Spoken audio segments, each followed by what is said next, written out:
Now that someone is an adult, they will have had many different experiences since they were a child. But even though this is the case, it doesn't mean that they will feel a lot different. However, if they are not in tune with how they feel, this is not going to be something that will stand out. They can then continue to have many different experiences, but no matter what they go through, life is typically not going to leave a mark on them. What this illustrates is that in order for them to take life in, they will need to be able to feel. Having the ability to feel is what will allow them to truly experience what is going on externally. Their emotional self is then going to serve as a receiver that will allow them to pick up on what is going on around them. Without being connected to this inner receiver, they won't be able to pick up on the signals that are sent to them. One way to understand this is to think about how a sponge and a rock respond to water. If a sponge is put into water, it will pick up a fair amount of water, whereas if a rock is put into water, it won't be able to absorb any of the water. The sponge will be heavily impacted by the water, whilst the rock won't be. The former is receptive to life and is able to take life in, yet the latter is not receptive to life and can't take life in. Taking this into account, it won't matter if they have lived a fairly normal life or have lived what could be described as a life of adventure. So they might have had a variety of different jobs or careers, had numerous relationships, and or travelled to many countries, for instance. Of course, they will have stories to tell, and there will be the mental impact of what took place. But that is likely to be about as far as it will go. This is not to say that they won't have experienced any emotional reactions throughout their life.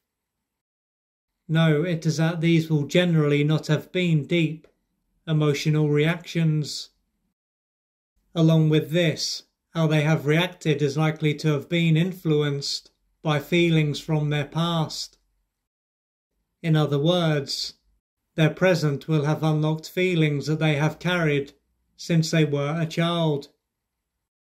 Due to these feelings, there are likely to have been moments when they overreacted and underreacted. Thanks to this, they might have often believed that what was going on for them was irrational. If they were to step back and reflect on their life, they could soon wonder why they are generally unable to feel deeply and take life in. They could then see that they have not had a strong connection with their feelings for as long as they can remember. And if they have started to reconnect with how they feel, they could see that parts of them are not very developed. The reason for this is that when they connect to these parts, they could feel like a powerless and dependent child. What this may show is that their early years were anything but nurturing, and this caused them to go into a shut-down state. As they would have been powerless and totally dependent, they wouldn't have been able to do anything about what was going on. So, becoming an unfeeling person would have been the only way for them to keep it together and function. If this hadn't taken place, it is highly likely that they wouldn't be alive. This may have been a stage of their life when they were abused and or neglected. They would then have been deprived of the love that they needed and been deeply wounded in the process. Disconnecting from their feelings and thus their body would have stopped them from being overwhelmed. Losing their ability to take life in would have served them then, but now it will no longer be serving them.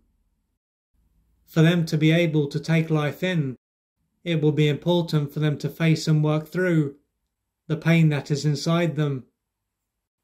By doing this, they will gradually begin to settle down and open up, allowing them to take in more of life as a result. This is something that will take courage and patience and persistence. If you would like to find out more about the services that I offer, please go to www.oliverjrcooper.co.uk or email me at info@oliverjrcooper.co.uk, and I'm looking forward to assisting you on your journey.